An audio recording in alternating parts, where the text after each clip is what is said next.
Jaya Radha Madhava Kunja Bihari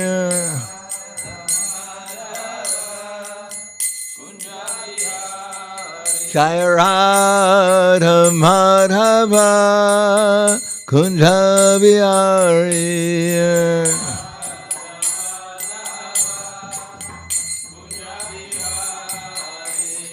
Gopidana Balaba Girivanadari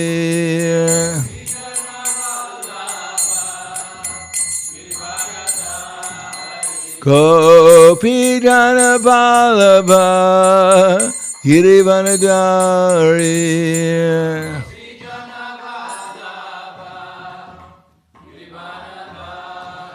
Yasodanana Brada Janaranjana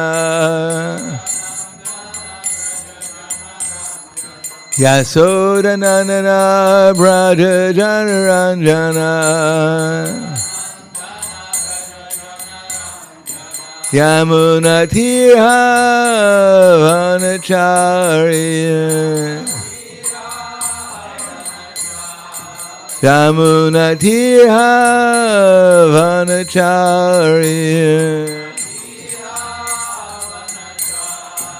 Jaya Radha Madhava Kunja Bihari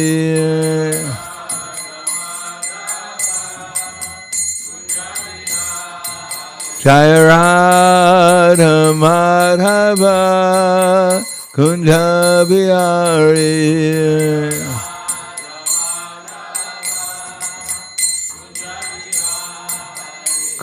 Gopijana Balaba Girivanadari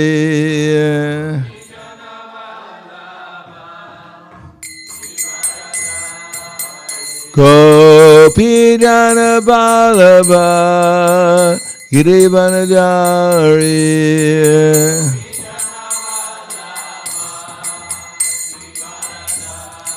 Yasodanana Braja Janaranjana Yasodanana Braja Janaranjana Yamuna Tirha Vanacharya Yamuna Tirha Vanacharya Jaya Radha Madhava Kunja Bihari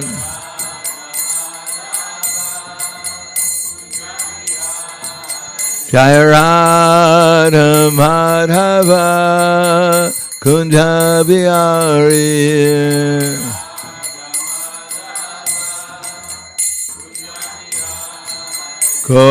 Gopidana Balaba Girivanadari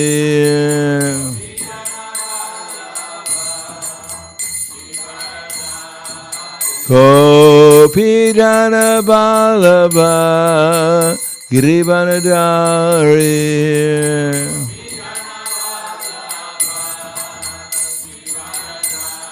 Yasodanana Braja Janaranjana Yasodanana Braja Janaranjana Yamuna Tirha Vanacharya Yamuna Tirha Vanacharya Jaya Radha Madhava Kunja Bihari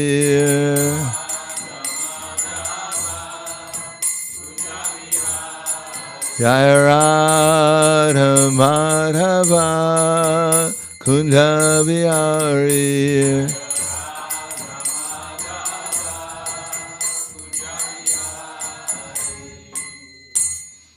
Jai Vishnupad Paramhangsa Purvadakacharya Asadhara Satu Shri Shiman.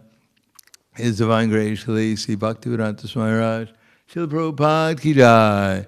Gaur Premanande Haribo Slava Zabrani Bhaktam Slava Shri Guru Shri Gurangi Namo Vishnu Braya Krishna Prasthayabhute Srimate Bhaktivedanta Swami Tanamane Namaste Sartvatam Deve Gauravani Vicharane Nirvishesha Shunyavadi Paskadyade Sadarane Om Agyanativirandasya Gananjana Salakaya Taksur Militam Yena Tasmai Shri Guruve Namaha Shri Chaitanya Manobishtam Stapitam Yena Bhutale Swayam Rupa Kadamayam Tadati Swapadantikam Pandeham Shigaro Shiyuta Pada Kamalam Shigaram Vaishnavam Scha Shri Rupam Sagrajatam Sahagana Raganatam Vitam Tam Sajivam Sadvaitam Savadutam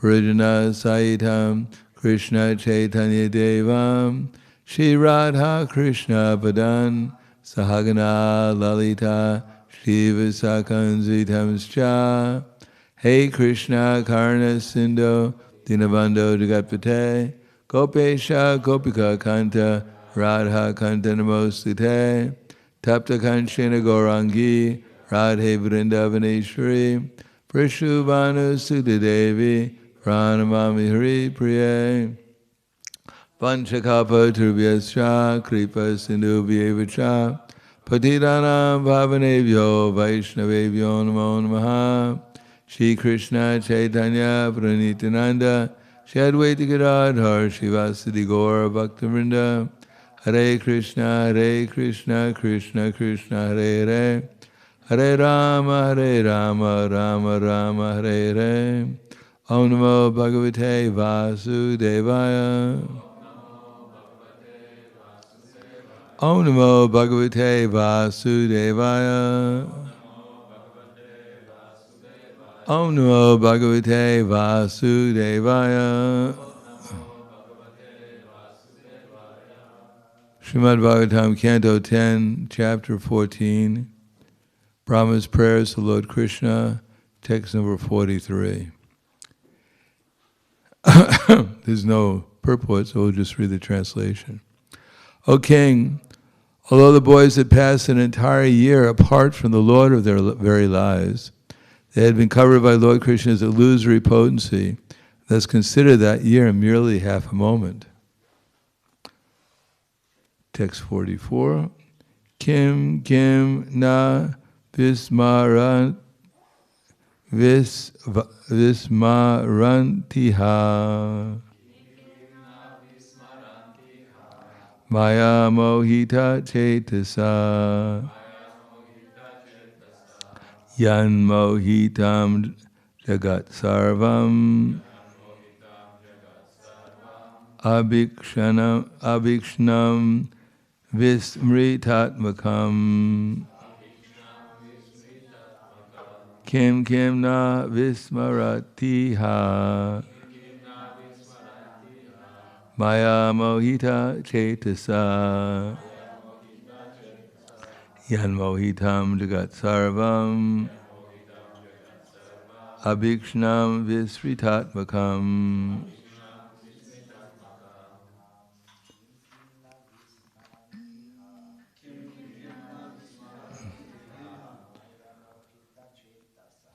Maya mohita cetasa.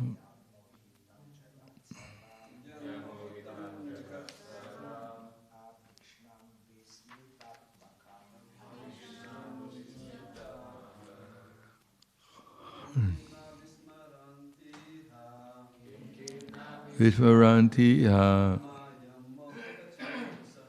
Maya mohitam cetasa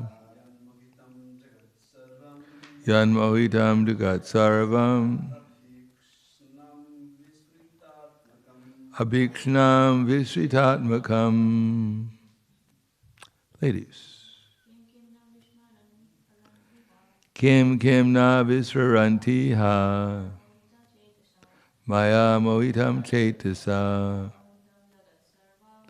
Yan Mohidam Jagat Sarvam Abhikshnam Vishvitatmakam Kim, what indeed? Na Vismaranti, persons do not forget.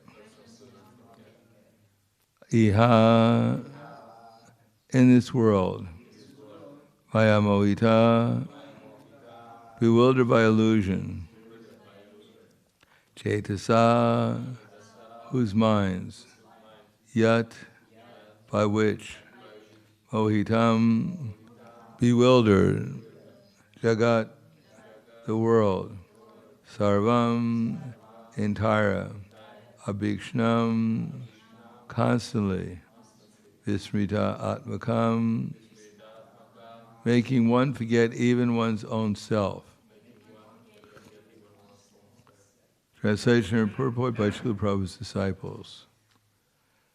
What indeed is not forgotten by those whose minds are bewildered by Lord Krishna's illusory potency? By that power of Maya, this entire universe remains in perpetual bewilderment. And in this atmosphere of forgetfulness, no one can understand his own identity. Purport is clearly stated here that the entire universe is bewildered. Thus even great demigods like Indra and Brahma are not exempt from the principle of forgetfulness. Says Lord Krishna exercised his internal illusory potency over his coward boyfriends and calves. It is not at all astonishing that for 1 year they could not remember their position. Indeed, by Lord Krishna's external illusory energy, the conditioned souls forget their existence, not only for 1 year, but for many billions and millions, billions and billions of years, as they transmigrate throughout the kingdom of ignorance called the material world. What indeed is not forgotten by those whose minds are bewildered by the Lord's illusory potency? That power of Maya, this entire universe remains in perpetual bewilderment, and this atmosphere of forgetfulness, no one can understand his own identity. Namo Vishnu Padaya Namo Vishnu Padaya Krishna Prasthaya Bhutale Srimate Bhaktivedanta Swami Namane Namaste Saraswatam Deve Gauravani Bacharane Nirvishesha Srinivade Paskadhyade Satarne.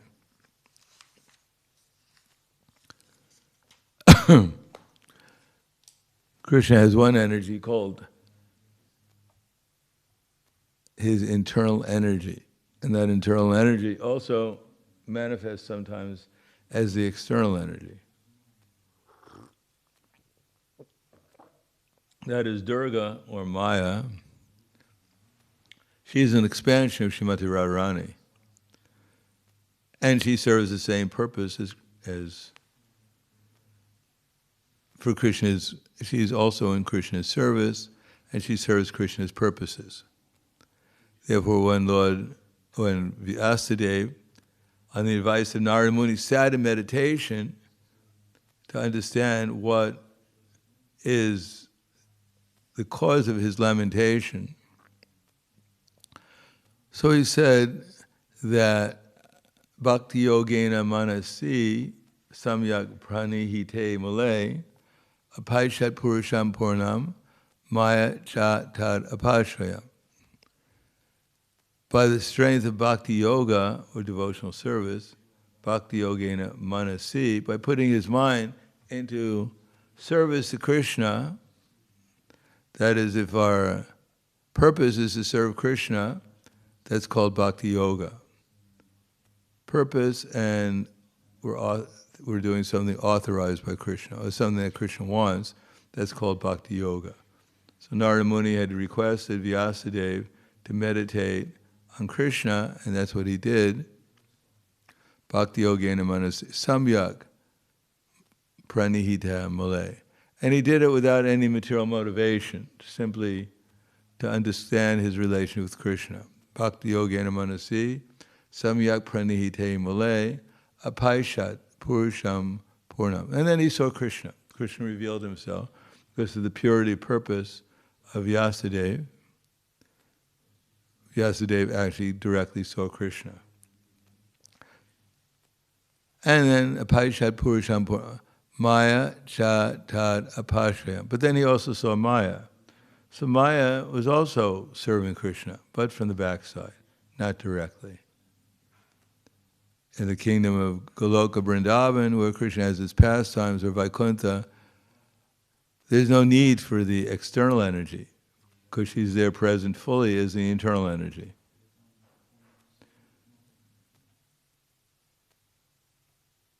Therefore, when we hear in Bhagavad Gita verses like Naham Prakasha Sarvasha Yogamaya Samavrita Mudoyam Navijanati Lokoyam Ajam Avyam, that I am never manifested to the foolish and unintelligent. By them I'm covered by my internal creative potency, Yogamaya, and so the deluded world knows me not. I'm unborn and inexhaustible. So Krishna declares it's his Yogamaya. Yogamaya is usually equated with the internal energy. But here Krishna says, Yogamaya Samavrita. Therefore, we should understand that also Yogamaya has manifested herself in a particular form called Mahamaya in order to fulfill our desires. The example is used if you go up to a tree and you grab hold of the tree and you keep on saying to the tree, let me go. But actually the tree is not holding on to you, you're holding on to the tree. Therefore, if you simply let the tree go, then you have no problem. But if you blame the tree for capturing you, you're going to have a big problem for a long time, because the tree is never going to let you go because it never grabbed you in the first place. So similarly, under the spell of Maya, we blame Krishna or everyone else for our problems. Nate vidu swartagatim hi Vishnu darashaya ye barhir artamanina. We blame Krishna or others for our problems. Well, actually, the problem lies within ourselves because we're attached to material existence and we won't let it go. And therefore, we have to suffer under material existence because we won't accept Krishna's directions and just let it go. Therefore, Vitirana Krishna Parataksatova Vito Vipadyeta Grihavratana.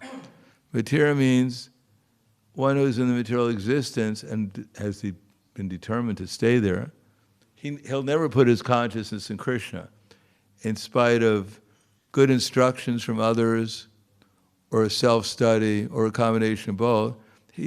One will not accept Krishna as the cause of all causes, and therefore one will be in the endless blame game that I'm an innocent victim of something, and therefore, if God was actually kind and just, He would actually give me justice. Or if that's not the case, then God is crippled. He's impotent. He's allowing things to go on unjustly, and therefore I can't blame God because that would be a little bit impolite. I just blame everyone else. And say that actually Krishna is just not in control. He's that typical, the rabbi named Krishna, who came up with the theory that actually God is a nice person. But he's the oldest person. And because he's the oldest person, therefore he's become a little senile. And although he's trying very hard in order to make things right, but he's lost his mind, and therefore he can't act properly now. So even he's trying to clutch the earth and get things going, but he's senile and his hand is shaking. He can't even clutch the earth anymore. But don't worry, soon one of the younger angels will take over and things should go better. So this idea that God has lost his intelligence and therefore he can't control things like he used to, and therefore you can't blame him if bad things happen to good people. He's just not in control anymore. The devil's in control.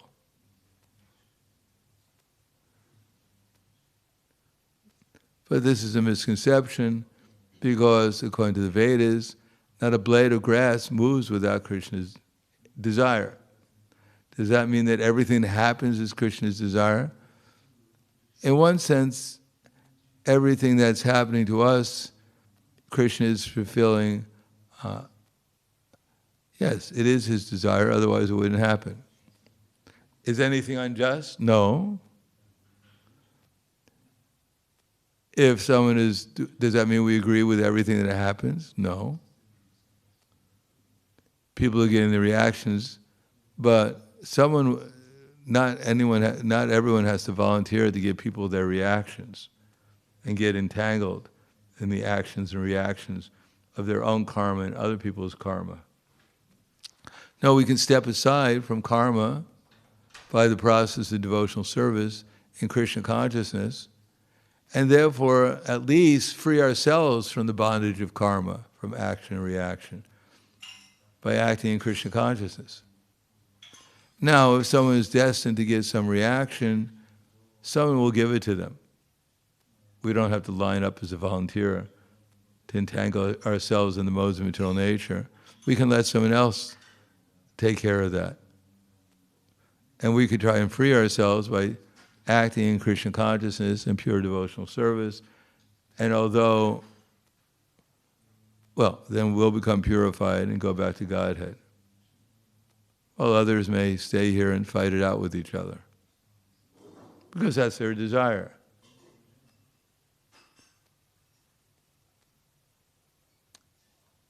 Therefore, it is said, Tasyaiva heto prayate te kovido, talabhyate yad brahmate upareda, talabhyate dukkhavat anyatak sukham, kayena ramasa.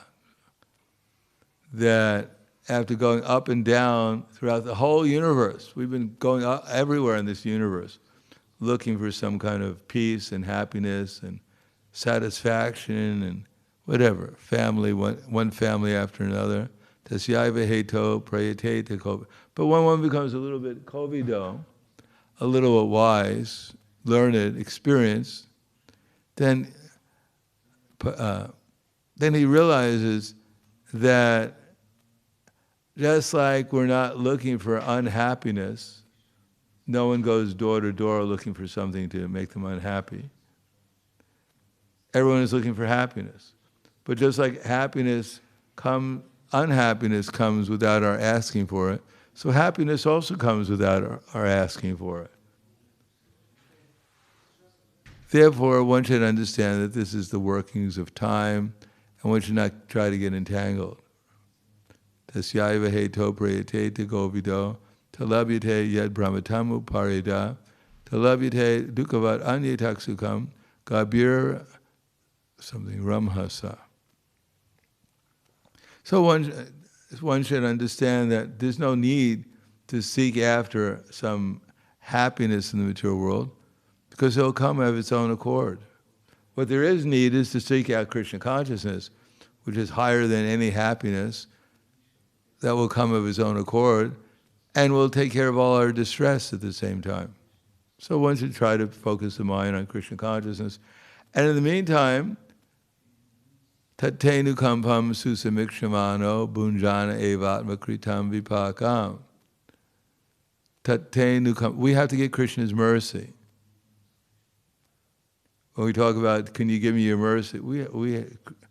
Any mercy any living entity has, anyone can give, is because they're real mercy, because they're channeling Krishna's mercy. Krishna is the reservoir of mercy. And everyone else, in one way or another, is a medium for Krishna's mercy. There is the mercy of bliss, knowledge, and eternity for those who are interested in getting that mercy. And there's the mercy of a slap across the face for those who are interested in getting that mercy. So whatever mercy we want, Krishna will give us. The slap across the face is not to torture us or beat us or punish us. It's to wake us up. It said in the Bhagavatam that Krishna saw one of his maidservant was sleeping, but he wanted to enjoy with her, and so he started to shake her. To wake her up, not just to disturb her. So Maya is there to wake us up with a good slap. And of course, because we don't understand sometimes what's happening, therefore we fight against the person who's trying to help us. If you're drowning in the ocean, a lifeguard dives into the ocean to save you and bring you out, and the first person you attack is the lifeguard who's trying to save you. You think, why are you manhandling me in the ocean? It's bad enough I'm drowning, but now you came in here to give me more trouble. Although the person's trying to save him. So similarly with Maya, she's trying to help us, to wake us up, birth, death, old age, and disease, because we're complacent. We think, oh, this is not such a bad place. Let me try and enjoy here. There's something to eat, there's a place to sleep, there may be some sex life in the future, and I'm pretty much, I have a lock on my door, so I feel pretty protected. What do I need Krishna for? And then along comes birth, because we don't care about birth, because birth is a good thing in the Western world.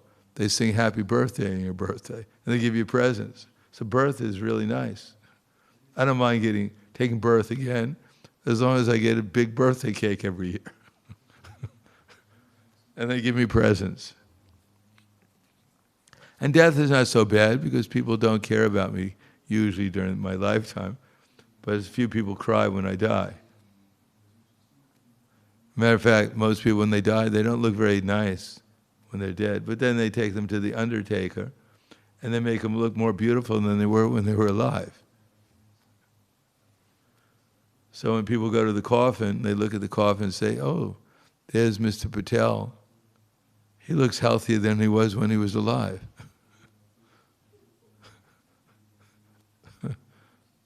And in America, at least, in the coffins, you can actually, if you want, they pipe music into your coffin, whatever kind of music you're attached to. The only problem is it's not possible to change the station. If you have rock music in your coffin, you can't change the country and western when you feel like it. So they take care of the dead more than they usually take care of when you're alive. So what's in between old age? People are doing everything to avoid looking old.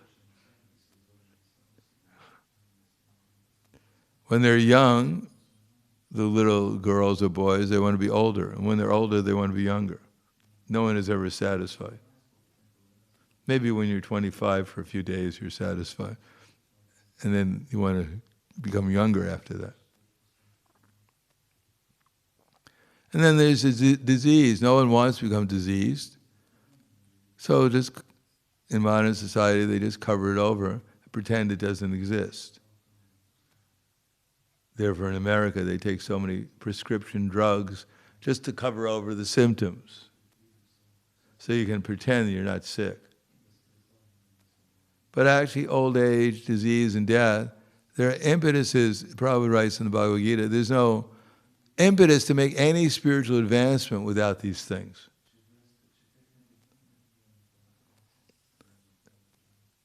And the heavenly planets, where apparently there's no old age, disease, and death, they're oblivious to spiritual advancement for the most part. They want to enjoy as much as possible. And even more so in the subterranean heavenly planets, they don't even have the sun moving around. There's no light. So they don't even know when it's day and night. It's always day because of the jewels of the serpents who live down there are so effulgent that for them it's daytime all the time. So they don't even know they're growing older, and that the Suddha Sun Chakra, as it says, the 5th canto, is going to come and they're going to have to take another body soon. But here, at least on this earthly planet, the miseries of material life are apparent, but not so grave that we can't make progress in spiritual life.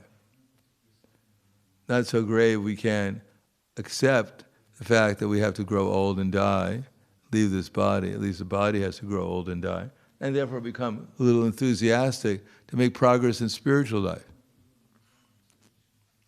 So the illusory energy is there, and Krishna is there, and the opportunity to take shelter of Krishna and get out of the illusory energy into the spiritual energy. We're not just trying to get out of the illusory energy, we're trying to become eligible so the illusory energy becomes the spiritual energy. Just like hankering and lamenting. The first lecture I heard Prabhupada give directly, he said, in the material world there's only two things. Either we're hankering for what we don't have, or we're lamenting over what we lost. So that's material life, hankering and lamenting, shoshati and kankshati. But even in spiritual life, there's the same thing there, but spiritual. We hanker for Krishna. The gopis were always hankering for Krishna when he left Vrindavan, apparently. And they lament that they don't have Krishna. Well, of course, when they hanker for Krishna, they have Krishna more than even when Krishna is present. And when they lament that they don't have Krishna, then Krishna is even more in their consciousness. And therefore, hankering and lamenting is blissful in the spiritual world. And here it's miserable.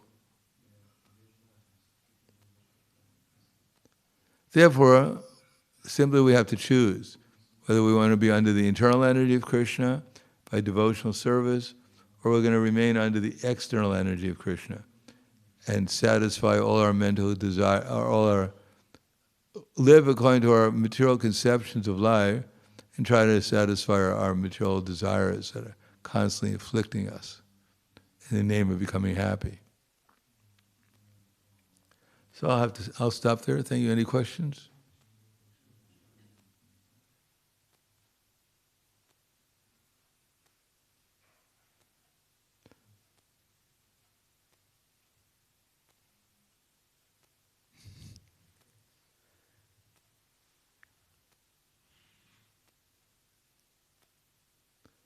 I can hear the clock. Okay. Granadharaj Srimad Bhagavatam ki jai, Srila Prabhupada ki jai, Gaur Premanande.